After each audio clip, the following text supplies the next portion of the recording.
ಶುಭೋದಯ ಎಲ್ಲರಿಗೂ. ನಾವಿವತ್ತು 8ನೇ ತರಗತಿಯ ಮೊದಲನೇ ಪಾಠ ಮಗ್ಗದ ಸಾಹೇಬ ಅನ್ನುವಂತಹ ಪಾಠವನ್ನ ಅಧ್ಯಯನ ಮಾಡಿದ್ವಿ. ಈ ಮಗ್ಗದ ಸಾಹೇಬ ಪಾಠವನ್ನು ಬರೆದವರು ಬಾಗಲೂರಿ ದೇವರಾಯ. ಇಲ್ಲಿ ವಿದೇಶದಲ್ಲಿ ಒಂದು ಮದುವೆ ನಡೀತಾ ಇತ್ತಂತೆ. ವಿದೇಶದಲ್ಲಿ ಒಂದು ಮದುವೆ ಇತ್ತು.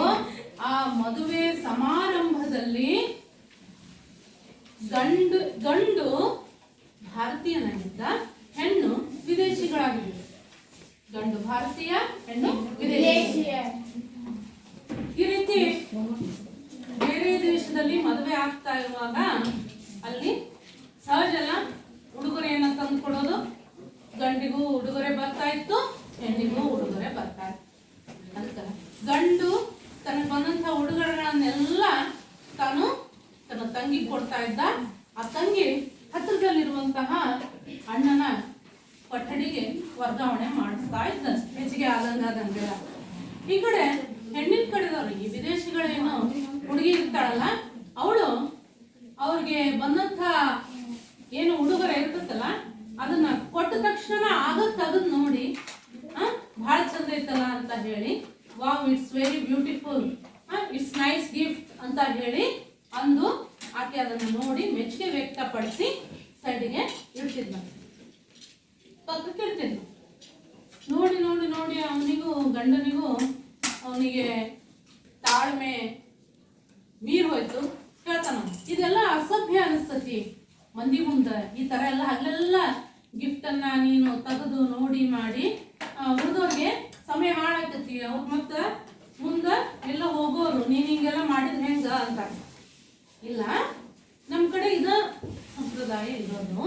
ಸಾಮಾನ್ಯವಾಗಿ ನಾವು ಅವ್ರು ಕೊಟ್ಟಂತ ಉಡುಗೊರೆಯನ್ನ ನೋಡ್ದೇನೆ ಪಕ್ಕಕ್ಕೆ ಇಟ್ರನ ಅವ್ರಿಗೆ ಅವಮಾನ ಮಾಡ್ದಂಗ, ಅದನ್ನ ನೋಡಿದ್ರೆ ಅವ್ರಿಗೆ ನಾವು ಗೌರವ ಕೊಟ್ಟಂಗ ಅಂತ ಹೇಳಿ ಒಂದು ಕಥೆಯನ್ನ ಹಾಗೆ ಹೇಳ್ತಾ.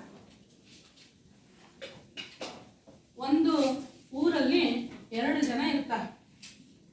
ಒಬ್ಬನು ಭಗವಂತನನ್ನ ನಂಬಿಕೊಂಡು ಬದುಕುವಂಥವನು, ಇನ್ನೊಬ್ಬನು ರಾಜನನ್ನ ಹೊಗಳಿ ಬದುಕುವಂಥವನು.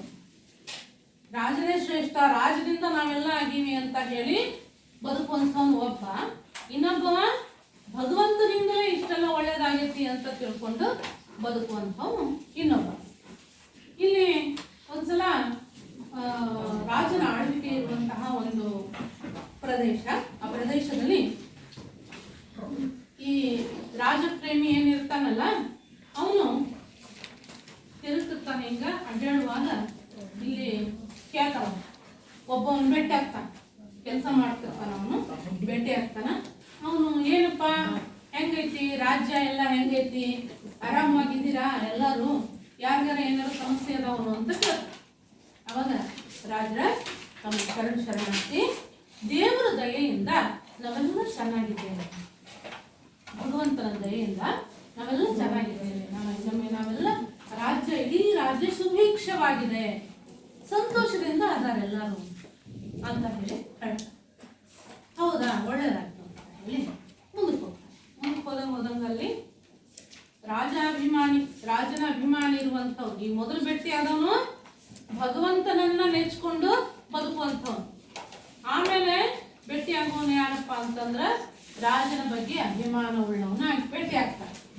ಏನಪ್ಪ ರಾಜ್ಯ ಸುಭಿಕ್ಷವಾಗೈತಾ, ಏನು ತೊಂದರೆ ಇಲ್ವಾ ಅಂತಂದಾಗ, ಇಲ್ಲ ರಾಜರೇ, ನಿಮ್ಮ ಒಂದು ಕೃಪಾ ಕಟಾಕ್ಷದಿಂದ ನಾವೆಲ್ಲ ಸುಖವಾಗಿದ್ದೇವೆ, ನಮ್ಗೆ ಯಾವ ಕೊರತೆನೂ ಇಲ್ಲ, ನಾವು ಆರಾಮವಾಗಿದ್ದೀವಿ ಅಂತ ಹೇಳ್ತಾನೆ. ಬಹಳ ಖುಷಿ ಆಗುತ್ತೆ ರಾಜ. ಸೀದಾ ಮನೆಗೆ ಹೋಗ್ತಾನ, ಒಂದು ಕುಂಬಳಕಾಯಿ ತರಿಸ್ತಾನ, ದೊಡ್ಡದೊಂದು ಕುಂಬಳಕಾಯಿ ತರಿಸಿ ಅದನ್ನ ಕತ್ತರಿಸಿ ಅದರೊಳಗ ಬೆಲೆ ಬಾಳುವಂತಹ ಸಾಕಷ್ಟು ಚಿನ್ನಾಭರಣಗಳನ್ನ ಹಾಕ್ತಾನ. ಹಾಕಿ ಮತ್ತದನ್ನ ಜಾಯಿಂಟ್ ಮಾಡಿ ಗಿಫ್ಟ್ ರೂಪದಲ್ಲಿ ಅದನ್ನ ಕುಂಬಳಕಾಯಿ ಜಾಯಿಂಟ್ ಮಾಡಿ ಅದಕ್ಕೆ ಮೇಲೆ ಈ ಗಿಫ್ಟ್ ರೂಪದಲ್ಲಿ ಕಟ್ತಾರ. ಹಂಗೆಲ್ಲ ಕಟ್ಟಿ ಯಾರಿಗೆ ಕೊಟ್ಟು ಕಳಿಸ್ತಾನ? ಈಗ ಯಾರು ರಾಜನ ಬಗ್ಗೆ ಅಭಿಮಾನ ಇಟ್ಟಿರ್ತಾನಲ್ಲ ಅವಂಗ ಕುಂಬಳಕಾಯಿ ಕೊಟ್ಟು ಕಳಿಸ್ತಾನೆ. ಭಗವಂತನ ನೆಚ್ಕೊಂಡು ಬದುಕಿರ್ತಾನಲ್ಲ ಅವನಿಗೆ ಉಡುಗೊರೆಯಾಗಿ ಸಾಕಷ್ಟು ವಿಧ ವಿಧವಾದ ಸಿಕ್ಕಾಪಟ್ಟೆ ಇರುವಂತ ಬೆಲೆ ಬಾಳುವಂತ ಹೂವುಗಳನ್ನ ಕೊಟ್ಟು ಕಳಿಸ್ತಾನೆ. ಇವನು ದೇವರಿಗೆ ಅವನ್ನ ಇಳಿಸಿ ಪೂಜೆ ಮಾಡಿ ಅವನು ಸಂತೃಪ್ತನಾಗ್ಲಿ, ಭಗವಂತನ ಮೇಲೆ ಇದು ಇದ್ದವನಲ್ಲ ದೇವ್ರ ಪೂಜೆ ಮಾಡ್ಲವ ಅಂತ ಹೇಳಿ ಕೊಟ್ಟು ಕಳಿಸ್ತಾನೆ. ಇವ ಏನ್ ಮಾಡ್ತಾನ, ರಾಜ ನನಗ ಗಿಫ್ಟ್ ಕೊಡ್ತಾನ, ನಾನು ಮತ್ತೆ ಮರಳಿ ರಾಜನಿಗೆ ಏನಾದ್ರು ಗಿಫ್ಟ್ ಕೊಡ್ಬೇಕಲ್ಲ ಅಂತ ಹೇಳಿ ಏನ್ ಮಾಡ್ತಾನ, ಅವನಿಗೆ ಕೊಡೋದಕ್ಕೆ ಯಾವುದೇ ರೀತಿಯಾದಂತಹ ದುಡ್ಡು ಇದು ಇರಂಗಿಲ್ಲ. ಹೆಂಗ್ ಮಾಡ್ಬೇಕು ಅಂತ ಹೇಳಿ ವಿಚಾರ ಮಾಡಿ ಒಂದು ಒಳ್ಳೆ ಚೆನ್ನಾಗಿರುವಂತ ಹೂಮಾಲೆಯನ್ನ ಮಾಡಿ ಕೊಡೋಣ ಅಂತ ಹೇಳಿ ಹೂಮಾಲೆಯನ್ನ ಮಾಡುವಂತಹ ಸ್ಥಳಕ್ಕ ಆ ಒಂದು ಪ್ರದೇಶಕ್ಕೆ ಹೋಗ್ತಾನೆ. ಹೋಗಿ ಮಾಲೆ ತಯಾರು ಮಾಡುವಲ್ಲಿ ಹೋಗ್ತಾನ. ಅಷ್ಟೊತ್ತಿಗೆ ಈ ಹೋಗಿ ಆ ಕುಂಬಳಕಾಯಿ ಕೊಡ್ತಾನ. ಒಂದು ಒಳ್ಳೆ ಹೂಮಾಲೆಯನ್ನ ಪಡ್ಕೊಂಡು ರಾಜನಿಗೆ ಹಾಕಂತ ಈ ಕಡೆಗೆ ಸಾಕಷ್ಟು ಹೂವುಗಳು ಬೆಳೆದಿರ್ತಾವಲ್ಲ, ಸಾಕಷ್ಟು ಹೂವುಗಳು ಅವ್ನು ತಂದೆ ಕೊಟ್ಟು ಕಳ್ಸಿರ್ತಾನ. ಅವ್ನು ಏನ್ ಮಾಡ್ಬೇಕು, ಅವ ಅಷ್ಟೊಂದು ಹೂವು ಇಟ್ಕೊಂಡು, ನಾನು ಇಷ್ಟೊಂದು ಹೂವು ಇಟ್ಕೊಂಡು ನಾನು ಏನ್ ಮಾಡಿ ಇವನ್ನ ನಾನು ವಾಪಸ್ ಯಾರ ಹೂ ಮಾರೋರಿಗೆ ಕೊಟ್ರ ಲಾಭರಾದೀತು ಅಂತ ಹೇಳಿ ಸೀದಾ ಹೂ ಮಾರೋರ ಹತ್ರ ಬಂದು ಆ ಎಲ್ಲ ಹೂಗಳನ್ನ ಕೊಡ್ತಾನ. ಅವನು ಬಹಳ ಖುಷಿ ಆಗ್ತಾನ. ಒಳ್ಳೊಳ್ಳೆ ಹೂಗಳಿದ್ವಲ್ಲ ಸಿಕ್ತು ಅಂತ ಹೇಳಿ ಖುಷಿಗೆ ಅವಂಗ ಏನ್ ಕೊಡ್ಬೇಕಪ್ಪ, ನನ್ನ ಕಡೆ ರೊಕ್ಕ ಇಲ್ಲ, ನಂದಿನ್ನೂ ವ್ಯಾಪಾರ ಆಗಿಲ್ಲ, ನಾನಿನ್ನ ಈಗ ಬಂದೀನಿ, ತಗೋನಿ ಅಂತ ಹೇಳಿ ನನ್ನ ಹತ್ರ ಇದೊಂದು ಕುಂಬಳಕಾಯಿ ಐತಿ ತಗೋ ಅಂತ ಹೇಳಿ ಅವನು ಕುಂಬಳಕಾಯಿ ಕೊಡ್ಬೇಕು. ಯಾರಿಗೆ ಸಿಕ್ತು ಕುಂಬಳಕಾಯಿ? ದೇವ್ರನ್ನ ನೆಚ್ಕೊಂಡವನಿಗೆ. ಅವನು ಮನೆಗೆ ಹೋಗಿ ಭಗವಂತ ನನಗ ಊಟಕ್ಕೆ ಸಾಂಬಾರಿಗೆ ಏನೋ ಒಂದು ಕುಂಬಳಕಾಯಿ ಸಿಕ್ತು ಅಂತ ಹೇಳಿ ನೀನು ಕೊಟ್ಟಂತಹ ಒಂದು ಪ್ರಸಾದ ಇದು ಅಂತ ಹೇಳಿ ಖುಷಿಯಿಂದ ಆತ ಅಡಿಗೆ ಮಾಡೋದಕ್ಕೆ ಕುಂಬಳಕಾಯಿಯನ್ನ ಅದನ್ನ ಬಿಚ್ಚಿ ಕುಂಬಳಕಾಯಿ ಓಪನ್ ಮಾಡ್ತಾನ. ಸಿಕ್ಕಾಪಟ್ಟೆ ಹಣ, ಸಿಕ್ಕಾಪಟ್ಟೆ ಒಡವೆ ಅದರಲ್ಲಿ ಇರ್ತದೆ. ಚಿನ್ನದ ಒಡವೆ, ಚಿನ್ನದ ಹಣಗಳು ಸಿಕ್ಕಾಪಟ್ಟೆ ಇರ್ತಾವ. ಅದನ್ನ ನೋಡಿ ಖುಷಿ ಆಗ್ಬಿಡ್ತಾನೆ. ಓ ಭಗವಂತ ನನ್ನ ಕಷ್ಟ ನೋಡ್ಲಾರ್ದಾನೆ ಭಗವಂತನೇ ಈ ರೀತಿಯಾಗಿ ಕಳಿಸಿರ್ಬೇಕು ಅಂತ ಹೇಳಿ ಅವನು ಇಟ್ಕೊಂಡು ಅದು ಸಾಕಷ್ಟು ಹೊತ್ತಿನ ಸಾಕಷ್ಟು ದಿನಗಳ ಕಾಲ ಆರಾಮವಾಗಿ ತನ್ನ ಬದುಕನ್ನು ನಡೆಸ್ತಾನೆ. ಈ ಕಡೆ ಇನ್ನೊಬ್ಬರನ್ನ ಹೊಗಳ್ಕೊಂಡು ಬದುಕಿರುವಂತಹ ರಾಜನನ್ನೇನು ಹೊಗಳಿ ಬದುಕಿರ್ತಾನಲ್ಲ ಅವನು ಕೊನೆಗೆ ತನ್ನ ಬಡತನದಲ್ಲೇನೆ ಅವನು ಜೀವನ ಕಳಿಬೇಕಾಗತ್ತ. ಬೇರೆಯವರನ್ನ ಹೊಗಳಿನೇ ಅವನು ತನ್ನ ಬದುಕನ್ನ ಕೊನೆಯವರೆಗೂ ಕಳಿಬೇಕಾಗತ್ತ ಅಂತ ಪರಿಸ್ಥಿತಿ ಬರ್ತೈತಿ. ಅದಕ್ಕೆ ಎಷ್ಟೋ ಮಂದಿ ಆದಂತಹ ನಿಮ್ಮಲ್ಲಿ ವಿಶೇಷವಾದಂತಹ ಗುಣಗಳದ. ಯಾರಿಗೂ ಹಾಡಕ್ ಬರ್ತೈತಿ, ಯಾರಿಗೂ ಚೆನ್ನಾಗಿ ನೃತ್ಯ ಮಾಡಕ್ ಬರ್ತೈತಿ, ಯಾರಿಗೂ ಒಳ್ಳೆಯ ರೀತಿಯಾದಂತಹ ಈ ಕ್ರಾಫ್ಟ್ಗಳನ್ನ ಮಾಡೋದಕ್ಕೆ ಬರ್ತೈತಿ, ಯಾರೋ ಒಳ್ಳೊಳ್ಳೆ ಗೊಂಬೆಗಳನ್ನ ಮಾಡ್ತೀರಿ, ಯಾರೋ ಚಂದ ಹಾಡು ಹೇಳ್ತೀರಿ. ಇಂಥವೆಲ್ಲ ಪ್ರತಿಭೆ ಇದ್ರೂ ಕೂಡ ಬಚ್ಚಿಟ್ಕೊಂಡು ಕುತ್ಕೊಂಡ್ಬಿಡ್ತೀವಿ. ಅದನ್ನ ಪ್ರಸ್ತುತಪಡಿಸಿದ್ರ ವ್ಯಕ್ತಪಡಿಸಿದ್ರ ಅದು ಏನಾದ್ರೂ ಒಂದು ಲಾಭ ಆಗ್ತದೆ. ಪ್ರತಿಯೊಬ್ಬರೂ ಕೂಡ ನಿಮ್ಮಲ್ಲಿ ವಿಶೇಷವಾದಂತಹ ಪ್ರತಿಭೆ ಇಟ್ಕೊಂಡೇ ಹುಟ್ಟಿರ್ತೀವಿ. ಯಾರ ಹತ್ರ ಇಲ್ಲ ಅನ್ನೋದು, ಒಬ್ಬರಲ್ಲಿ ಇದ್ದದ್ದು ಇನ್ನೊಬ್ಬರ ಹತ್ರ ಆ ಪ್ರತಿಭೆ ಇರಂಗಿಲ್ಲ. ಅದನ್ನ ಎದಕ್ಕೆ ತೆಗೆಯುವಂತಹ ಕೆಲಸ ನಮ್ಮಲ್ಲಿ ಆಗಬೇಕು. ಅದಕ್ಕೆ ಹೆಂಗ ಅವರು ಆಗಾಗನೇ ಗಿಫ್ಟನ್ನು ತೆಗೆದು ನೋಡಿದ್ರು ಅದರಿಂದ ಲಾಭ ಆಯ್ತಿಲ್ಲ, ಹಾಗೆ ನೀವು ಕೂಡ ನಿಮ್ಮಲ್ಲಿರುವಂತಹ ಪ್ರತಿಭೆ, ನಿಮ್ಮಲ್ಲಿರುವಂತಹ ಯಾವುದೋ ಒಂದು ವಿಶೇಷ ಗುಣವನ್ನ ಒಂದು ಸುಂದರವಾದಂತಹ ಸಮಾರಂಭದಲ್ಲೋ ಮತ್ತೊಂದು ಯಾವುದೋ ಒಂದು ಒಳ್ಳೆಯ ವೇದಿಕೆಯಲ್ಲಿ ವ್ಯಕ್ತಪಡಿಸಿದ್ದೇ ಆದರೆ ನಿಮ್ಮ ಬದುಕು ಬಂಗಾರ ಆಗುವಂಥದ್ದು ಖಂಡಿತ. ಅರ್ಥ ಆಯ್ತಲ್ಲ ಮಕ್ಕಳೇ? ಅದೇ ರೀತಿಯಾಗಿ ನಾವು ಇವತ್ತು ಒಂದು ಸಣ್ಣ ಕಥೆಯನ್ನ ಕೇಳೋಣ.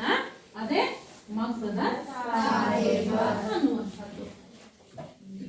ಹಾಗಾದ್ರೆ ಸಣ್ಣ ಕಥೆ ಅಂದ್ರೆ ಏನಪ್ಪಾ ಅನ್ನೋದನ್ನ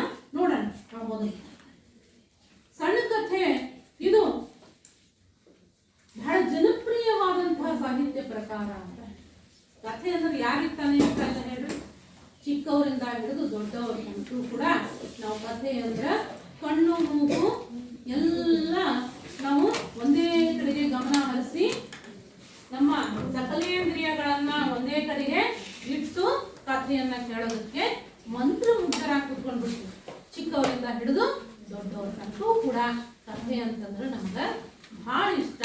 ಇದಕ್ಕ ಕಥೆ ಯಾಕೆ ಹೇಳ್ತಾರ ಅಂತಂದ್ರೆ ಮಕ್ಕಳಲ್ಲಿ ಆಸಕ್ತಿಯನ್ನ ಕೆರಳಿಸೋದಕ್ಕೆ, ಅವರ ಮನಸ್ಸಿಗೆ ಮುದ ನೀಡೋದಕ್ಕೆ, ಅವರಿಗೆ ಕುತೂಹಲವನ್ನ ಉಂಟು ಮಾಡೋದಕ್ಕೆ ಈ ರೀತಿಯಾಗಿ ಕಥೆಯನ್ನ ಹೇಳುವಂಥದ್ದು ಉಂಟು. ನೋಡಿ, ಅವಾಗೆಲ್ಲ ರಾಜ ಮಹಾರಾಜರುಗಳಿಗೆ ಅಂತ ದೊಡ್ಡ ರಾಜ ಮಹಾರಾಜರುಗಳಾಗಬೇಕು, ಜಗತ್ತಿನಲ್ಲಿ ಪ್ರಸಿದ್ಧ ಆಗಬೇಕು, ಸಮಾಜ ಹೊಗಳಬೇಕು, ಪ್ರತಿ ಒಬ್ಬರ ಮನೆಯಲ್ಲೂ ಕೂಡ ಒಂದೊಂದು ಫೋಟೋ ಇರಕ್ ಕಾರಣ ಏನಪ್ಪಾ ಅಂತಂದ್ರ ಅವರ ತಾಯಿಯಾದವಳು ಮಗು ಚಿಕ್ಕವರಿದ್ದಾಗ್ಲೇನೆ ಅವರಿಗೆ ಕಥೆಗಳನ್ನ ಹೇಳ್ತಾ ಇದ್ರು, ಒಳ್ಳೊಳ್ಳೆ ನೀತಿ ಕಥೆಗಳನ್ನ ಹೇಳ್ತಾ ಇದ್ರು. ಹೇಗೆ ಬದುಕಬೇಕು, ಬದುಕಿನಲ್ಲಿ ನಾವು ಎಂಥ ದಾರಿಯಲ್ಲಿ ಹೋಗ್ಬೇಕು ಅನ್ನುವಂಥದ್ದನ್ನ, ವೀರ ಶೂರತೆ ಉಳ್ಳಂತಹ ಕಥೆಗಳನ್ನ ಹೇಳಿದ ಕಾರಣಕ್ಕೇನೆ ಅವರು ಅಂತ ದೊಡ್ಡ ದೊಡ್ಡ ಸಾಹಸಗಳನ್ನ ಮಾಡ್ಬೇಕಾಗ್ತದೆ. ಹೇಳಿದ್ವಲ್ಲ, ಈ ಮೊಟ್ಟ ಮೊದಲು ಈ ಹಿಮಾಲಯವನ್ನ ಏರಿದಂತಹ ವ್ಯಕ್ತಿಗೆ ಅವ್ರ ತಾಯಿ ಒಂದ್ಸಲ ನಾನು ಈ ಬೆಟ್ಟವನ್ನ ಏರಪ್ಪ ಅಂತ ಹೇಳಿ ಆಗಾಗ ಹೇಳಿರುವಂತಹ ಮಾತೆ ಅವರಿಗೆ ಹಿಮಾಲಯವನ್ನ ಏರೋದಕ್ಕೆ ಸ್ಫೂರ್ತಿಯನ್ನ ನೀಡಿರು ಅಂತಂದ್ರೆ ತಪ್ಪಾಗ್ಲಿಕ್ಕಿಲ್ಲ. ಅದಕ್ಕೆ ಕಥೆಗಳು ಏನಪ್ಪಾ ಅಂತಂದ್ರೆ ಮನುಷ್ಯನ ಬದುಕಿಗೆ ಬಂಗಾರದ ಹಾದಿಯನ್ನು ತೋರಿಸೋದಕ್ಕೂ ಕೂಡ ಇವು ಸಹಕಾರಿಯಾಗ್ತವೆ ಅಂದ್ರೆ ತಪ್ಪಾಗ್ಲಿಕ್ಕಿಲ್ಲ. ಈ ಕಥೆಗಳು ವಸ್ತು ಶೈಲಿ ನಿರೂಪಣೆಗಳೆಲ್ಲದರಲ್ಲೂ ಕೂಡ ಬಹಳಷ್ಟು ಪರಿಣಾಮಕಾರಿಯಾಗಿ ಇರ್ತವೆ, ಸಂಕ್ಷಿಪ್ತವಾಗಿರ್ತದೆ ಮತ್ತು ವಾಸ್ತವತೆಯಿಂದ ಕೂಡಿರ್ತದೆ. ಕಥೆಗಳು ಸಂಕ್ಷಿಪ್ತವಾಗಿರ್ತವೆ, ಸಣ್ಣವಿರ್ತವೆ ಮತ್ತು ವಾಸ್ತವತೆ, ಈ ಜಗತ್ತಲ್ಲಿ ಏನ್ ನಡೀತದೆ ಅನ್ನುವಂಥದ್ದು, ಸಮಾಜದಲ್ಲಿ ಯಾವ ಅಂಕುಡೊಂಕುಗಳದಾವ ಅದನ್ನೇ ಇಟ್ಕೊಂಡು ಕಥೆಯನ್ನ ಬರೆಯಬಹುದು. ಶಿಕ್ಷಣಕ್ಕೆ ಸಂಬಂಧಪಟ್ಟಂತಹ ಕಥೆಗಳಾಗಿರ್ಬೋದು, ಬದುಕಿನ ಏಳುಬೀಳುಗಳನ್ನ ಕುರಿತಂತವುಗಳಾಗಿರ್ಬೋದು, ಸ್ವಯಂ ಉದ್ಯೋಗವನ್ನ ಕುರಿತಂತದ್ದಾಗಿರ್ಬೋದು, ವಿಜ್ಞಾನಕ್ಕೆ ಸಂಬಂಧಪಟ್ಟಂತಹ ಕಥೆಗಳು, ಈಗ ಬೇರೆ ಬೇರೆ ರೀತಿಯಾದಂತಹ ಕಥಾ ಪ್ರಕಾರಗಳು ನಮ್ಮ ಕನ್ನಡ ಬೆಳೆದು ಬಂದಿರುವಂಥದ್ದನ್ನ ನಾವು ನೋಡ್ತೀವಿ. ಅದರಲ್ಲೂ ವಿಶೇಷವಾಗಿ ಪ್ರಸ್ತುತ ಈ ಏನು ಮಗದ ಸಾಹೇಬ ಕಥೆ ಇತ್ತಲ್ಲ, ಗುಡಿ ಕೈಗಾರಿಕೆಗಳ ಸರ್ವನಾಶವನ್ನ ಕುರಿತಾಗಿ ನಮಗೆ ತಿಳಿಸಿ ಹೇಳ್ತೈತಿ. ಗುಡಿ ಕೈಗಾರಿಕೆ ನಮ್ಮ ಶಿಕ್ಷಣದಲ್ಲಿ ಅದಕ್ಕೆ ಮಹತ್ವವನ್ನು ನೀಡಬೇಕು. ಶಿಕ್ಷಣ ಕೇವಲ ಏಕಮುಖವಾಗಬಾರ್ದು, ಬಹುಮುಖಿಯಾದಾಗ ಅಲ್ಲಿ ಏನಾಗ್ತತಿ, ವ್ಯಕ್ತಿಯ ಸರ್ವತೋಮುಖವಾದ ಅಭಿವೃದ್ಧಿಗೆ ಅಲ್ಲಿ ಸಹಕಾರಿ ಆಗ್ತತಿ ಅನ್ನುವಂಥ ಕಾರಣಕ್ಕೆ ಈ ಏನಾಯ್ತು, ಗುಡಿ ಕೈಗಾರಿಕೆಗಳ ಅಳಿವು ಉಳಿವು ಕುರಿತಾಗೂ ಕೂಡ ಈ ಕಥೆಯಲ್ಲಿ ನಾವು ನೋಡ್ತೀವಿ. ಅಮೆರಿಕಾದ ಎಡ್ವರ್ಡ್ ಅಲನ್ ಪೋ ಅನ್ನುವಂಥವನು ಮೊಟ್ಟ ಮೊದಲು ಸಣ್ಣ ಕಥೆಯನ್ನ ಬರೆದು ಅಂತ ಹೇಳಿ ನಾವು ಕೇಳ್ಪಡ್ತೀವಿ. ಒಂದೇ ಓದಿನಲ್ಲಿ ಮುಗಿಯುವಂಥದ್ದೇ ಸಣ್ಣ ಕಥೆ ಅಂತ ಹೇಳಿ ಎಡ್ವರ್ಡ್ ಅಲನ್ ಪೋ ಅವರು ಹೇಳ್ತಾರೆ. ಇಂಗ್ಲಿಷಿನ ಶಾರ್ಟ್ ಸ್ಟೋರಿಯೇ ಕನ್ನಡದಲ್ಲಿ ನಾವು ಸಣ್ಣ ಕಥೆ ಅಂತ ತಗೊಂಡಿವಿ. ಮಾಸ್ತಿಯವರನ್ನ ಸಣ್ಣ ಕಥೆಯ ಜನಕ ಅಂತ ಕರಿತೀವಿ. ಆದ್ರ ಅವರು ಮೊದಲು ಸಣ್ಣ ಕಥೆಯನ್ನ ಬರೆದಿಲ್ಲ, ಆ ಸಣ್ಣ ಕಥೆಯನ್ನ ಹೆಚ್ಚು ಪ್ರಚಾರ ಪಡಿಸಿದ್ರು. ಆ ಕಾರಣಕ್ಕೆ ಅವರನ್ನ ಸಣ್ಣ ಕಥೆಯ ಜನಕ ಅಂತ ಹೇಳಿ ನಾವು ಕರಿತೀವಿ. ಕಾದಂಬರಿಯ ನಂತರದಲ್ಲಿ ಸಣ್ಣ ಕಥೆ ಬಹಳ ಜನಪ್ರಿಯವಾದಂತ ಸಾಹಿತ್ಯ ರೂಪವಾಗಿ ಬೆಳೆಯಿತು. ಪಂಜೆ ಮಂಗೇಶ್ ರಾಯ್ ಅವರು ಕನ್ನಡದಲ್ಲಿ ಚಾರಿತ್ರಿಕವಾಗಿ ಕಥೆಯನ್ನ ಬರೆದಂತಹ ಮೊಟ್ಟ ಮೊದಲ ವ್ಯಕ್ತಿ ಅನ್ನುವಂಥದ್ದನ್ನ ನಾವು ಮರಿಬಾರದು. ಸಾಕಷ್ಟು ಜನ ಸಣ್ಣ ಕಥೆಗಳನ್ನ ಬರ್ತಿರುವಂಥದ್ದನ್ನ ನಾವು ನೋಡ್ತೀವಿ. ಕೆರೂರು ವಾಸುದೇವಾಚಾರ್ಯ ಆಗಿರ್ಬೋದು, ಎಂ.ಎನ್. ಕಾಮತ್ ಆಗಿರ್ಬೋದು, ಆನಂದರಾಗಿರ್ಬೋದು, ಎ.ಎನ್. ಕೃಷ್ಣಶಾಸ್ತ್ರಿ ಅವರಾಗಿರ್ಬೋದು, ಪಿ. ಲಂಕೇಶ್ ಆಗಿರ್ಬೋದು, ಚದುರಂಗರಾಗಿರ್ಬೋದು, ಅನುಪಮ ನಿರಂಜನ್ ಆಗಿರ್ಬೋದು, ವೈದೇಹಿ ಅವರಾಗಿರ್ಬೋದು, ಯಶವಂತ್ ಚಿತ್ತಾಲ್ ಅವರಾಗಿರ್ಬೋದು, ಪೂರ್ಣಚಂದ್ರ ತೇಜಸ್ವಿ ಅವರಾಗಿರ್ಬೋದು, ಅಮರೇಶ್ ನುಗುಡೋಣಿ ಅವರಾಗಿರ್ಬೋದು, ಸಾಲಾ ಅಬೂಬ್ಕರ್ ಆಗಿರ್ಬೋದು, ಸಾಕಷ್ಟು ಜನ ಕನ್ನಡ ಸಾಹಿತಿಗಳು ಸಣ್ಣ ಕಥೆಯಲ್ಲಿ ಒಳ್ಳೊಳ್ಳೆ ಕಥೆಗಳನ್ನು ಬರೆದಿದ್ದಾರೆ. ನಿಮ್ಮ ಬಿಡುವಿನ ಅವಧಿಯಲ್ಲಿ ಆ ಕಥೆಗಳನ್ನ ಓದ್ಕೋಬೇಕು. ಅಂದ್ರೆ ಜ್ಞಾನಾಭಿವೃದ್ಧಿಯೂ ಕೂಡ ಆಗುತ್ತೆ, ಜೊತೆಗೆ ಹೆಚ್ಚಿನ ವಿಚಾರಗಳನ್ನು ಕೂಡ ನೀವು ತಿಳಿದುಕೊಂಡಂಗೆ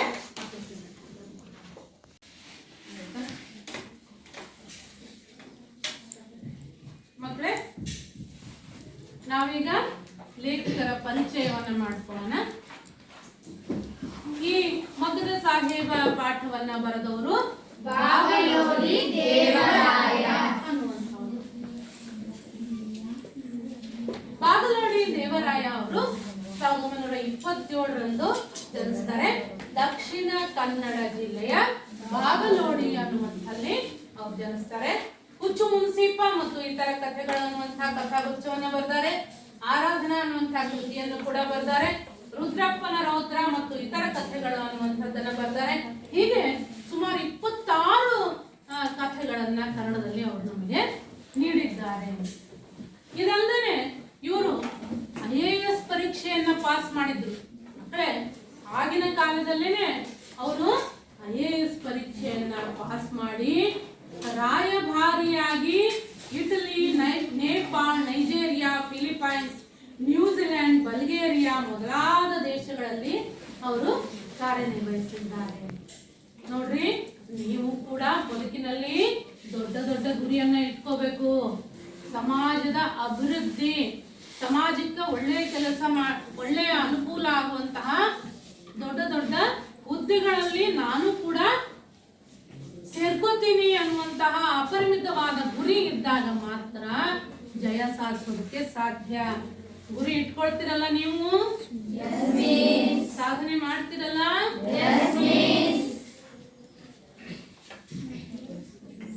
ಇವರು 1985ರಂದು ನಮ್ಮನ್ನೆಲ್ಲ ಅಗಲಿದ್ರು. ಸಮಗ್ರ ಕಥೆಗಳು ಅನ್ನುವಂತಹ ಇವರ ಕಥಾ ಸಂಕಲನದಿಂದ ಪ್ರಸ್ತುತ ಪಾಠವನ್ನ ಆಯ್ಕೆ ಮಾಡಿಕೊಳ್ಳಲಾಗಿದೆ.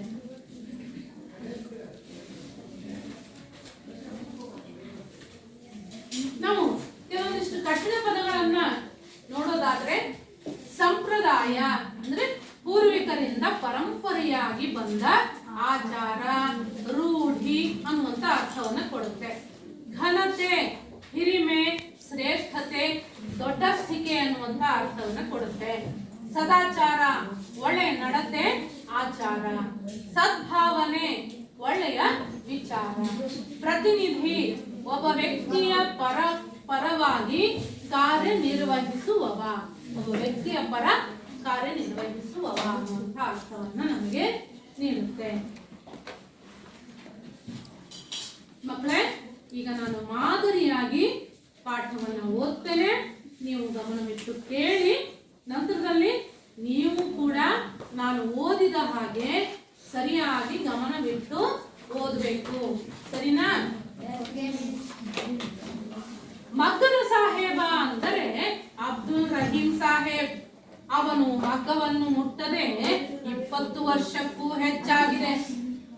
ಆದರೂ ಅವನನ್ನ ಮಗ್ಗದ ಸಾಹೇಬನೆಂದೇ ಕರೆಯುವುದು ವಾಡಿಕೆ.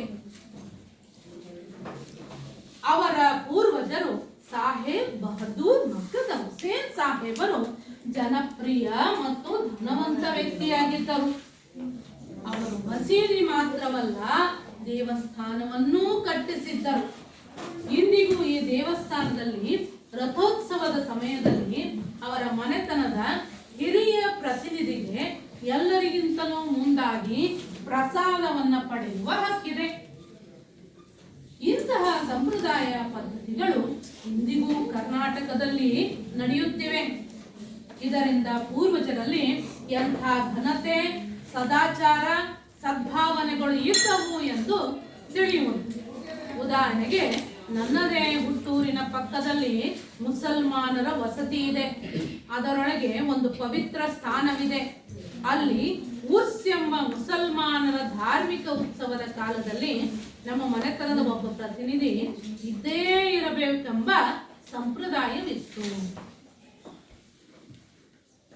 ಯಾರು ಓದ್ತೀರಿ ಈ ಭಾಗವನ್ನ? ಓದಮ್ಮ ನಂದಿತಾ. ಮಗ್ಗದ ಸಾಹೇಬ ಸಾಹೇಬ ಅಂದರೆ ಅಬ್ದುಲ್ ರಹೀಂ ಸಾಹೇಬ್. ಅವನು ಮಗ್ಗವನ್ನು ಮುಟ್ಟದೆ 20 ವರ್ಷಕ್ಕೂ ಹೆಚ್ಚಾಗಿದೆ. ಆದರೂ ಅವನನ್ನು ಮಗ್ಗದ ಸಾಹೇಬನೆಂದೇ ಕರೆಯುವುದು ವಾಡಿಕೆ. ಅವರ ಪೂರ್ವಜರು ಸಾಹೇಬ್ ಬಹದ್ದೂರ್ ಮಗ್ಗದ ಹುಸೇನ್ ಸಾಹೇಬರು ಜನಪ್ರಿಯ ಮತ್ತು ಧನವಂತ ವ್ಯಕ್ತಿಯಾಗಿದ್ದರು. ಅವರು ಮಸೀದಿ ಮಾತ್ರವಲ್ಲ, ದೇವಸ್ಥಾನವನ್ನೂ ಕಟ್ಟಿಸಿದ್ದರು. ಇಂದಿಗೂ ಈ ದೇವಸ್ಥಾನದಲ್ಲಿ ರಥೋತ್ಸವದ ಸಮಯದಲ್ಲಿ ಅವರ ಮನೆತನದ ಹಿರಿಯ ಪ್ರತಿನಿಧಿಗೆ ಎಲ್ಲರಿಗಿಂತಲೂ ಮುಂದಾಗಿ ಪ್ರಸಾದವನ್ನು ಪಡೆಯುವ ಹಕ್ಕಿದೆ. ಇಂತಹ ಸಂಪ್ರದಾಯ ಪದ್ಧತಿಗಳು ಇಂದಿಗೂ ಕರ್ನಾಟಕದಲ್ಲಿ ನಡೆಯುತ್ತಿವೆ. ಇದರಿಂದ ಪೂರ್ವಜರಲ್ಲಿ ಎಂತಹ ಘನತೆ, ಸದಾಚಾರ, ಸದ್ಭಾವನೆಗಳು ಇದ್ದವು ಎಂದು ತಿಳಿಯುವುದು. ಉದಾಹರಣೆಗೆ, ನನ್ನದೇ ಹುಟ್ಟೂರಿನ ಪಕ್ಕದಲ್ಲಿ ಮುಸಲ್ಮಾನರ ವಸತಿ ಇದೆ. ನಮ್ಮ ಮನೆತನದ ಒಬ್ಬ ಪ್ರತಿನಿಧಿ ಇದ್ದೇ ಇರಬೇಕೆಂಬ ಸಂಪ್ರದಾಯ ಇತ್ತು.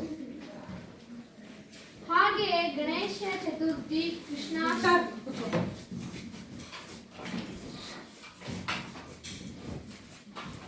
ಮಗ್ಗದ ಸಾಹೇಬ್ ಅಂದ್ರೆ ಅಬ್ದುಲ್ ರಹೀಂ ಸಾಹೇಬ್. ಮಗ್ಗದ ಸಾಹೇಬ್ ಅಂದ್ರೆ ಯಾರಪ್ಪ ಅಂದ್ರ ಅಬ್ದುಲ್ ರಹೀಂ ಸಾಹೇಬರನ್ನ ಮಗ್ಗದ ಸಾಹೇಬ ಅಂತ ಕರೀತಾ ಇದ್ರು. ಈ ಓಣಿಯಲ್ಲಿ ಊರಾಗ ಅವರು ಒಂದ್ ಕಾಲದಲ್ಲಿ 100 ಎಕರೆ ಜಮೀನು ಉಳ್ಳವರಾಗಿರ್ತಾರ. ಆದ್ರ ಈಗ ಅವ್ರಿಗೆ ಯಾವ ಜಮೀನು ಇರಂಗಿಲ್ಲ. ಆದ್ರೂ ಕೂಡ ನಾವೇನ್ ಮಾಡ್ತೀವಿ ಅಂತ ಅವ್ರನ್ನ ಸೌಕಾರ ಅಂತ ಕರಿತಿರ್ತೀವಿ. ಹೌದಲ್ಲ? ಹಂಗ ಇಲ್ಲಿ ಅಲ್ಲಿ ಮಗ್ಗವನ್ನ ನೇಯುವಂಥದ್ದು ಇಲ್ಲದೆ ಇದ್ರೂ ಕೂಡ ಅವರಿಗೆ ಅಬ್ದುಲ್ ರಹೀಂ ಸಾಹೇಬ ಅಂತಾನೆ ಅವರನ್ನ ಜನ ಕರೀತಾ ಇದ್ರು. ಅಬ್ದುಲ್ ರಹೀಂ ಸಾಹೇಬ್ ಆತ ಮಗ್ಗವನ್ನು ಮುಟ್ಟದೆ 20 ವರ್ಷಗಳಾಗಿದ್ದವು. ಅವನು ಮಗ್ಗ ನೇಯಲಾರ್ದನೆ 20 ವರ್ಷಗಳೇ ಕಳೆದು ಹೋಗಿವೆ. ನೋಡ್ರಿ, ಆಧುನಿಕತೆಯ ಭರಾಟೆಯಲ್ಲಿ ಗುಡಿ ಕೈಗಾರಿಕೆಗಳೆಲ್ಲ ಕಣ್ಮರಿ ಆಗ್ಬಿಟ್ಟು ಮಕ್ಕಳೇ. ಗುಡಿ ಕೈಗಾರಿಕೆ ಅಂದ್ರೆ ಏನಪ್ಪಾ ಅಂದ್ರೆ, ಗುಡಿ ಅಂದ್ರೆ ಗ್ರಹ, ಮನೆಯಲ್ಲೇ ಇದ್ದುಕೊಂಡು ಮನೆಯ ಸದಸ್ಯರೆಲ್ಲ ಒಟ್ಟುಗೂಡಿ ಕೆಲವೊಂದಿಷ್ಟು ವಸ್ತುಗಳನ್ನ ಬಳಸಿಕೊಂಡು ಮನೆಯಲ್ಲಿಯೇ ತಯಾರಿಸುವಂತಹ ಮನೆಯಲ್ಲೇ ಇರುವಂತಹ ಪದಾರ್ಥಗಳನ್ನ ಬಳಸಿಕೊಂಡು ತಯಾರಿಸುವಂತಹ ವಸ್ತು. ಈ ಬುಟ್ಟಿಯನ್ನ ಹೆಣೆಯೋದಾಗಿರ್ಬೋದು, ಚಪ್ಪಲಿಯನ್ನ ಮಾಡೋದಾಗಿರ್ಬೋದು, ಈ ಚೀಲವನ್ನ ಹೆಣೆಯುವಂತದ್ದಾಗಿರ್ಬೋದು, ಚಮ್ಮಾರಿಕೆ ಇಂಥವೆಲ್ಲವೂ ಕೂಡ ಏನಾಗ್ತವ, ಗುಡಿ ಕೈಗಾರಿಕೆ ಅಂತ ಹೇಳಿ ಅನಿಸ್ಕೊಳ್ತಾರೆ. ಅವಾಗ ಕೈಗಾರಿಕೀಕರಣ ಹೆಚ್ಚಾಯ್ತು. ಅಲ್ಲಿ ಬ್ರಿಟಿಷರ ಒಂದು ಪ್ರಭಾವದಿಂದ ಕೈಗಾರಿಕರಣ ಜಾಸ್ತಿ ಆದಂಗೆಲ್ಲ ಏನಾಯ್ತು, ಇಂಥವುಗಳನ್ನ ಬಳಸುವಂಥವ್ರ ಸಂಖ್ಯೆ ಕಡಿಮೆ ಆಯ್ತು.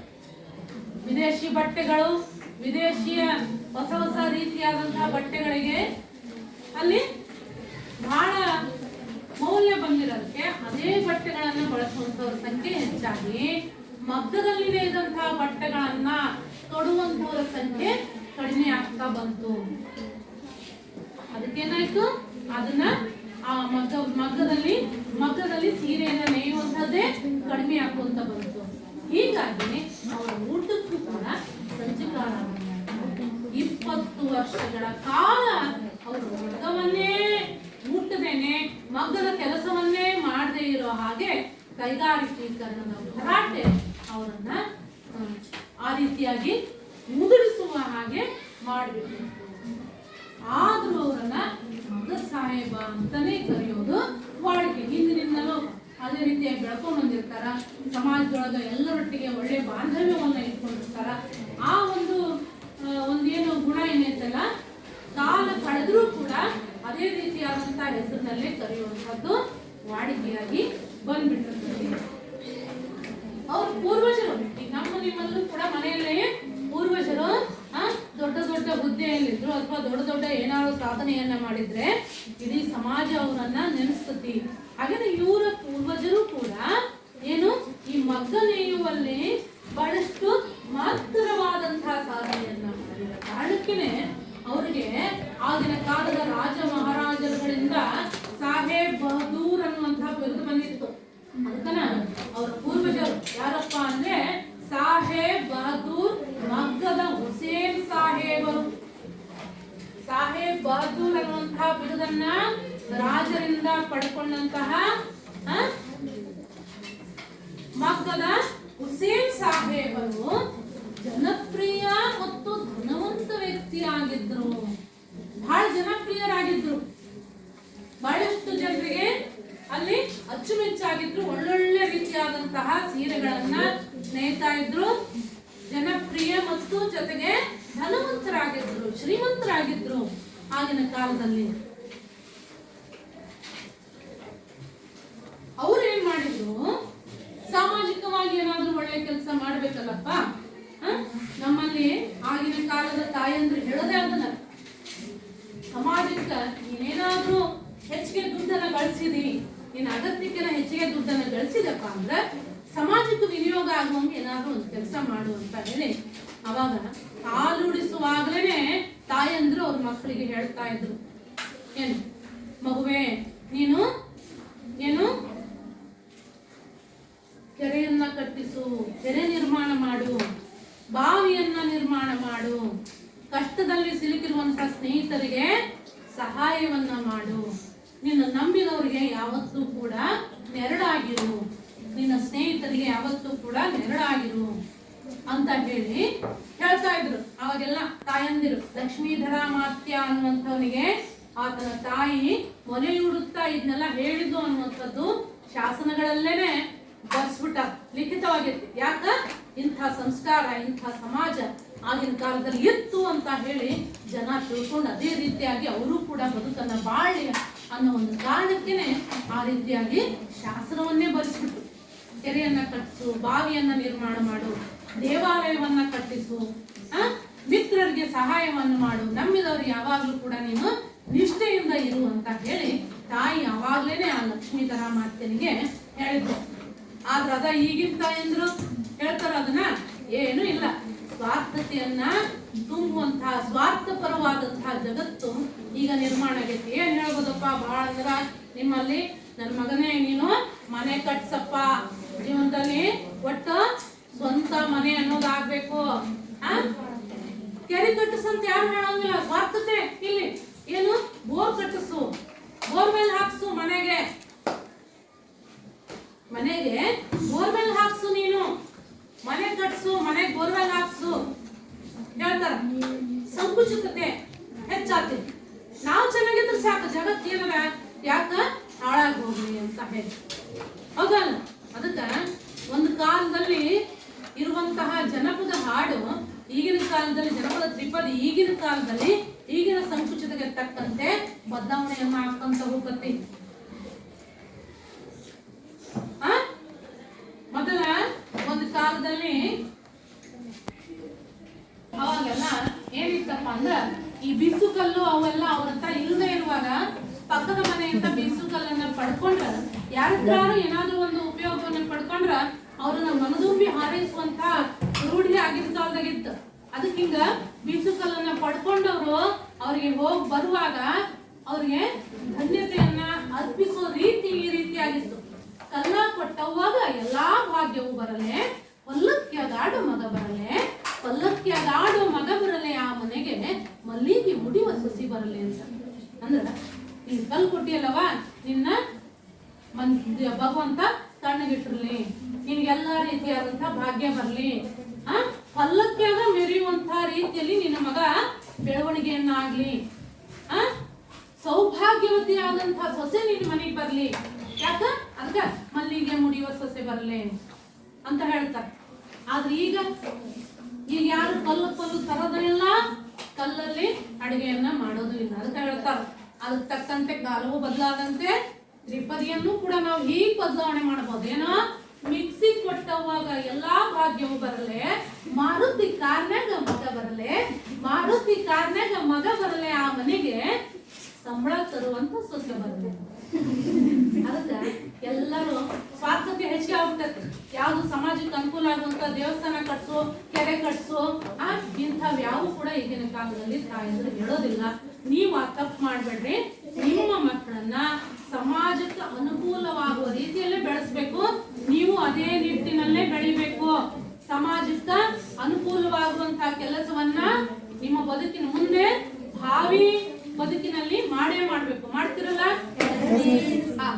ಇಲ್ಲಿ ಅವ್ರು ಏನಪ್ಪಾ ಅಂತಂದ್ರೆ ಜನಪ್ರಿಯ ಮತ್ತು ಧನವಂತ ವ್ಯಕ್ತಿಯಾಗಿರೋ ಕಾರಣಕ್ಕೆ ಮಸೀದಿಯನ್ನು ಅಷ್ಟೇ ಕಟ್ಟಿಸಲಿಲ್ಲ, ದೇವಸ್ಥಾನವನ್ನು ಕೂಡ ಅವರು ನಿರ್ಮಾಣ ಮಾಡಿದ್ರು.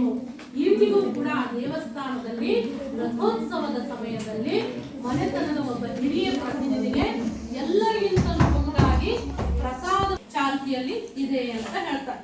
ನೋಡಿ, ಈಗ ಕೆಲವೊಂದು ಯಾವ್ದಾದ್ರು ದೇವಸ್ಥಾನ ಕಟ್ಸಾರಪ್ಪ ಅಂದ್ರೆ ಅದಕ್ಕೊಂದು ಹಿನ್ನೆಲೆ ಪ್ರತೀತಿ ಇರ್ತಲ್ಲ. ದೇವಸ್ಥಾನಕ್ಕೆ ಕಟ್ಸೋದಕ್ಕೆ ನಿರ್ಮಾಣಕ್ಕೆ ಕಾರಣೀಕರ್ತರಾದಂಥವರನ್ನ ಅಲ್ಲಿ ನೆನೆಯುವಂಥದ್ದು, ಅವರನ್ನ ಕರೆದು ಮೊದಲು ಅವರಿಗೆ ಪ್ರಸಾದವನ್ನ ವಿನಿಯೋಗ ಮಾಡುವಂಥದ್ದನ್ನ ನಾವು ಅಲ್ಲಲ್ಲಿ ನಮ್ಮಲ್ಲೂ ಕೂಡ ನೋಡ್ತೀವಿ. ಹಾಗೇನೆ ಇಲ್ಲಿ ಆ ದೇವಸ್ಥಾನ ಅವರೇ ಕಟ್ಸಿರೋ ಕಾರಣಕ್ಕೆ ಈ ಮಗ್ಗದ ಸಾಹೇಬರ ಮನೆತನದ ಹಿರಿಯ ವ್ಯಕ್ತಿಗೆ ಕರೆಸಿ ಅವತ್ತು ಮೊದಲು ಅವರಿಗೆ ಪ್ರಸಾದವನ್ನ ಕೊಡುವಂತಹ ಒಂದು ರೂಢಿಯನ್ನ ಪದ್ಧತಿಯನ್ನ ಮಾಡ್ಕೊಂಡಿದ್ರು. ವಾಡಿಕೆ ರೂಢಿ ಪದ್ಧತಿ ಅನ್ನೋದನ್ನ ನಾವು ಈಗಾಗಲೇ ನೋಡ್ಕೊಂಡಿದ್ವಿ. ಇಂಥ ಸಂಪ್ರದಾಯ ಪದ್ಧತಿಗಳು ಕರ್ನಾಟಕದಲ್ಲಿ ಇನ್ನೂ ಕೂಡ ನಾವು ಅಲ್ಲೇ ಇಲ್ಲೇ ನೋಡ್ತೀವಿ ಅನ್ನುವಂಥದ್ದನ್ನು ನಾವು ಕಾಣ್ತೀವಿ. ಎಂಥ ಘನತೆ, ಸದಾಚಾರ, ಸದ್ಭಾವನೆಗಳು ಆಗಿನ ಕಾಲದಲ್ಲಿ ಜನರಲ್ಲಿ ಇತ್ತು ಅನ್ನುವಂಥದ್ದನ್ನ ನಾವು ಈ ಕೆಲವೊಂದಿಷ್ಟು ಉದಾಹರಣೆಗಳ ಮೂಲಕವೇ ನಾವು ತಿಳ್ಕೋಬಹುದು. ಹೀಗೆ ಈ ಲೇಖಕರು ಅವರ ಹುಟ್ಟೂರಿನ ಒಂದು ಪರಿಸರದ ಉದಾಹರಣೆಯನ್ನ ನೆನಪು ಮಾಡ್ಕೊಳ್ತಾರೆ, ಪರಿಸರದಲ್ಲಿ ನಡೆದಂತಹ ಘಟನೆಯನ್ನ ನೆನಪು ಮಾಡ್ಕೊಳ್ತಾರೆ. ಅವರ ಹುಟ್ಟೂರಿನ ಪಕ್ಕದಲ್ಲಿ ಮುಸಲ್ಮಾನರ ಒಂದು ವಸತಿ ಗೃಹ ಇತ್ತಂತೆ. ಅಲ್ಲಿ ಒಂದು ಪವಿತ್ರ ಸ್ಥಾನ ಇತ್ತು. ಆ ಒಂದು ಪವಿತ್ರ ಸ್ಥಾನದಲ್ಲಿ ಉರ್ಸ್ ಅಂತ, ಈಗ ನಾವು ನೀವೆಲ್ಲ ಜಾತ್ರೆ ಅಂತೆಲ್ಲ ಮಾಡ್ತೀವಲ್ಲ, ಹಾಗೆ ಅಲ್ಲಿ ಉರ್ಸ್ ಕೂಡ ನಡೀತೈತಿ.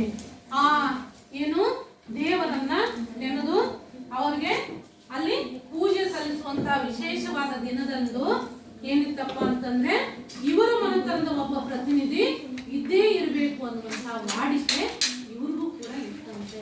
ನೋಡ್ರಿ ಮಕ್ಕಳೇ, ನಾವ್ ಇದನ್ನೆಲ್ಲ ನೋಡಿದಾಗ ಏನ್ ಅನಿಸ್ತಪ್ಪ ಅಂದ್ರ ಅವಾಗೆಲ್ಲ ಹಿಂದೂ ಮುಸ್ಲಿಮರು ಎಷ್ಟು ಅನ್ಯೋನ್ಯವಾಗಿ ಬದುಕಿದ್ರು, ಅನ್ಯೋನ್ಯತೆಯಿಂದ ಬಾಳಿ ಬದುಕ್ತಾ ಇದ್ರು ಅನ್ನುವಂಥದ್ದನ್ನ ನಾವು ಇಲ್ಲಿ ನೋಡ್ತೀವಿ. ಅವರ ಸದಾಚಾರ, ಸದ್ಭಾವನೆಗಳು ಹೆಂಗಿದ್ವಪ್ಪ ಅನ್ನುವಂಥದ್ದು ನಮ್ಗ ಈ ರೀತಿಯಾಗಿ ತಿಳಿಸಿ. ನೋಡ್ರಿ, ಎಲ್ಲರೂ ಗುರಿ ಒಂದ, ಏನು? ಮುಕ್ತಿಯನ್ನ ಪಡಿಬೇಕು. ಮುಕ್ತಿಯನ್ನ ಪಡೆಯುವಲ್ಲಿ ಅವರು ಹೋಗುವಂತಹ ಮಾರ್ಗ, ಅವರು ನಡೆದಂತಹ ಮಾರ್ಗ ಮಾತ್ರ ಬೇರೆ ಬೇರೆ ಆಗಿದಾವ. ಈಗ ನಾವು ಕೆಲವೊಂದಿಷ್ಟು ಗೌರಿ ಹುಣ್ಣಿಮೆಯಲ್ಲಿ ಸಕ್ಕರೆ ಆರತಿಯನ್ನು ಬೆಳಗ್ತೀವಿ, ಹೌದಾ? ಅದನ್ನ ಒಂದೇ ಪದಾರ್ಥದಿಂದ ಮಾಡಿರ್ತೀವಿ. ಸಕ್ಕರೆ, ನೀರು, ಲಿಂಬೆ ಹಣ್ಣು ಬಳಸಿ ಮಾಡ್ತೀವಿ. ಅದಕ್ಕೇನು ಆನೆ, ಒಂಟೆ, ಕುದುರೆ ಅಲ್ಲಿ ತಯಾರಾಗ್ತವೆ. ಈ ಗೊಂಬೆಗಳು ಏನಪ್ಪಾ ಅಂದ್ರ ಒಂದ್ ರೀತಿಯಾಗಿ ಬೇರೆ ಬೇರೆ ಧರ್ಮಗಳಿದ್ದಂಗ ನಾವೇನ್ ಮಾಡ್ತೀವಿ, ಆ ಬೇರೆ ಬೇರೆ ಧರ್ಮಗಳು ಅವು ಹೇಳೋ ತತ್ವ ಒಂದ. ನಾವು ಒಂದಾಗಿ ಬಾಳೋ ಬದ್ಲು ಏನಾಗ್ತೈತಿ, ಸಮಾಜದಲ್ಲಿ ಕೆಲ ಮನುಷ್ಯ ತನ್ನ ಸ್ವಾರ್ಥತೆಯಿಂದ ಒಡೆದು ಆಳುವ ನೀತಿಯನ್ನ ಮಾಡ್ತಾ ಹೋದ. ಅದಕ್ಕೆ ನಾವೇನ್ ಮಾಡ್ತೀವಿ, ಸಕ್ಕರೆ ಆನಿನ ಬೇಕು, ನನಗೆ ಒಂಟಿನ ಬೇಕು, ನನಗೆ ಕುದುರಿನ ಬೇಕು ಅಂತ ಹೇಳಿ ಜಗಳತೀವಿ. ಬಲ್ಬ್, ಬೆಳಕು ಎಲ್ಲಿಂದಾರ ಬರ್ಲಿ, ನಮಗೇನ್ ಬೇಕು? ಬೆಳಕು ಬಂದ್ರೆ ಸಾಕು. ಅದಕ್ಕೆ ಎಲ್ಲಾ ಧರ್ಮವೂ ಕೂಡ ಒಂದೇ ಒಳ್ಳೆಯ ತತ್ವವನ್ನೇ ಹೇಳ್ತತಿ. ಆದ್ರೆ ನಾವು ಏನ್ ಮಾಡ್ತೀವಿ, ನಮ್ಮ ಧರ್ಮ ಶ್ರೇಷ್ಠ, ನಿಮ್ಮ ಧರ್ಮ ಶ್ರೇಷ್ಠ ಅನ್ನುವಂತಹ ಗುದ್ದಾಡುವಂತಹ ಈ ಸಂದರ್ಭದಲ್ಲಿ ಇಂಥ ಕಥೆಗಳೆಲ್ಲ ನಮಗೆ ಮಾದರಿ ಆಗ್ಯಾವ. ಆಗಿನ ಕಾಲದ ಜನರ ಸದ್ಭಾವನೆ ಅವು ನಮಗೆ ಈ ಕಥೆಯ ಮೂಲಕ ಒಂದು ಒಳ್ಳೆಯ ಪಾಠವನ್ನ ನಮಗೆ ಹೇಳ್ಕೊಡ್ತಾವ. ಸಾಕಷ್ಟು ಜನ ಮುಸಲ್ಮಾನ ಕವಿಗಳು ಕನ್ನಡದಲ್ಲಿ ಸಾಕಷ್ಟು ಪ್ರಸಿದ್ಧವಾದ ಕೃತಿಗಳನ್ನು ಬರ್ತಾರೆ. ನಿಸಾರ್ ಅಹಮದ್ ಆಗಿರ್ಬೋದು, ಕರೀಂ ಖಾನ್ ಆಗಿರ್ಬೋದು, ಸನದಿ ಅವರಾಗಿರ್ಬೋದು, ಅಕ್ಬರ್ ಅಲಿ ಅವರಾಗಿರ್ಬೋದು, ರಂಜಾನ್ ದರ್ಗಾ ಅವರಾಗಿರ್ಬೋದು, ಶರೀಫ್ ಸಾಹೇಬ್ ಆಗಿರ್ಬೋದು, ಶರಟ್ಟಿ ಫಕೀರ್ ಸ್ವಾಮೀಜಿಗಳಾಗಿರ್ಬೋದು, ಸಾವಳಗಿ ಸಿದ್ಧಲಿಂಗ ಅವರಾಗಿರ್ಬೋದು, ಅಂಜೋ. ಅದೇ ರೀತಿಯಾಗಿ ಮುತ್ತುವಿನಲ್ಲಿ ಪಡೆದಿದಂತಹ ಎಷ್ಟೋ ಜನ ಕನ್ನಡಿಗರನ್ನ ನಾವು ನೋಡ್ತೀವಿ. ಸಿದ್ದಯ್ಯ ಪುರಾಣಿಕರಾಗಿರ್ಬೋದು, ಪಂಚಾಕ್ಷರಿ ಹಿರೇಮಠರಾಗಿರ್ಬೋದು, ದೇವೇಂದ್ರ ಕುಮಾರ್ ಢಕಾರಿ ಅವರಾಗಿರ್ಬೋದು, ವೀರೇಂದ್ರ ಪಾಟೀಲ್ ಆಗಿರ್ಬೋದು, ರಾಮಕೃಷ್ಣ ಹೆಗಡೆ ಅವರಾಗಿರ್ಬೋದು, ಇವರೆಲ್ಲ ಉರ್ದು ಸಾಹಿತ್ಯದಲ್ಲಿ ಸಾಕಷ್ಟು ಕೆಲಸವನ್ನ ನಿರ್ವಹಿಸ್ತಾರೆ. ಅದಕ್ಕೆ ನಾವೆಲ್ಲ ಒಂದೇ ಅನ್ನುವಂತಹ ಭಾವ ಸದೃಢ ಸುಭಿಕ್ಷ ಸಮಾಜ ನಿರ್ಮಾಣ ಆಗೋದಕ್ಕೆ ಸಾಧ್ಯ ಆಗುತ್ತೆ. ಒಂದು ಕಾಲದಲ್ಲಿ ಶೃಂಗೇರಿಯನ್ನ ಮರಾಠರು ವಶಪಡಿಸ್ಕೊಂಡಿದ್ರಂತೆ. ಶೃಂಗೇರಿಯನ್ನ ಮರಾಠರು ವಶಪಡಿಸ್ಕೊಂಡಾಗ ಶೃಂಗೇರಿಯ ಜಗದ್ಗುರುಗಳು ಟಿಪ್ಪು ಸುಲ್ತಾನರಿಗೆ ಪತ್ರ ಬರೆದು ತಿಳಿಸಿದ್ರಂತೆ. ಆವಾಗ ಟಿಪ್ಪು ಸುಲ್ತಾನ್ ಬಂದು ಮರಾಠರನ್ನ ಸದೆಬಡೆದು ಮತ್ತೆ ಅಲ್ಲಿ ಮೂರ್ತಿ ಪ್ರತಿಷ್ಠಾಪನೆ ಮಾಡಿದಂತೆ. ನೋಡಿ ಹೆಂಗ ಅವ್ರು ಅನ್ಯೋನ್ಯತವಾಗಿ ಭಾವೈಕ್ಯತೆಯಿಂದ ಬದುಕಿದ್ರು ಅನ್ನುವಂಥದ್ದು. ಅದೇ ರೀತಿಯಾಗಿ ವಿಜಯನಗರ ಸಾಮ್ರಾಜ್ಯದಲ್ಲೂ ಕೂಡ ಹಕ್ಕಬುಕ್ಕರ ಕಾಲದಲ್ಲಿ ಜೈನ ಧರ್ಮ ಮತ್ತು ವೈಷ್ಣವ ಧರ್ಮ ಸೂರ್ಯ ಚಂದ್ರಾರ್ಕಗಳು ಇರುವವರೆಗೂ ಕೂಡ ಅಲ್ಲಿ ಅನ್ಯೋನ್ಯವಾಗಿ ಬಾಳ್ಬೇಕು ಅಂತ ಹೇಳಿ ಶಾಸನವನ್ನೇ ರಾಜ ಹೊರಡಿಸಿರುವಂತಹ ಉದಾಹರಣೆಗಳು ಸಿಗ್ತಾವೆ. ಹಾಗೆ ಸಾಕಷ್ಟು ಶಿಲಾಶಾಸನಗಳನ್ನ ನಾವು ಅಧ್ಯಯನ ಮಾಡಿದಾಗ ನಮ್ಮ ದೇಶದಲ್ಲಿ ಆಳಿರುವಂತಹ ರಾಜರು ಅನೇಕರು ಎಷ್ಟು ಬಾಂಧವ್ಯದಿಂದ ಬದುಕಿದ್ರು ಅನ್ನೋದನ್ನ ನಾವು